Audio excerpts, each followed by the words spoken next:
الشیطان الرجیم بسم الله الرحمن الرحیم ایاک نعبد و ایاک نستعین.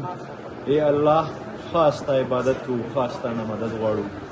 نن منګه د 27 تاریخ د جلسې په حواله سره په خیبر کې د امیر خان جی په میزبانۍ کې راغون شویستو چونکې دا زمونږ د ټول مرج اضلاع خیبر ایجنسي دا زمونږ د مشرعي کور دی. ټول عمر قبایلو دې ته د مشرعي په نظر باندې کتلي دي.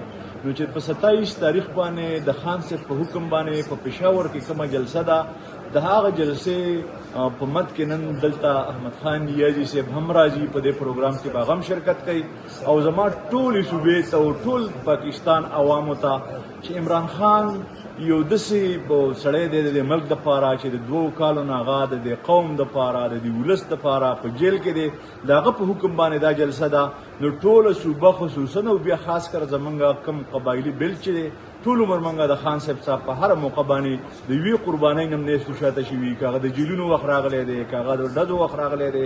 نو موږ انشاءالله ډډ کر د خپل لیډر عمران خان سره ولاړ یستو او په 27 تاریخ باندې به په پرجوش انداز باندې په دې جلسه کې شرکت کوو او د خان صاحب چې کوم سوچ او کوم ویژن دی ټولې دنیا ته به هغه موږ دا پیغام ورکوو. ولې چې نن په ملک کې نه آیین شته دی او نه قانون شته دی.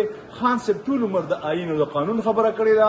موږ د هغه سپایان یستو او زما ټولو ته یو ځل بیا دا پیغام دی چې په دې جلسه کې په بھرپور انداز باندې شرکت وکړئ او دا جرګه کامیاب کړئ.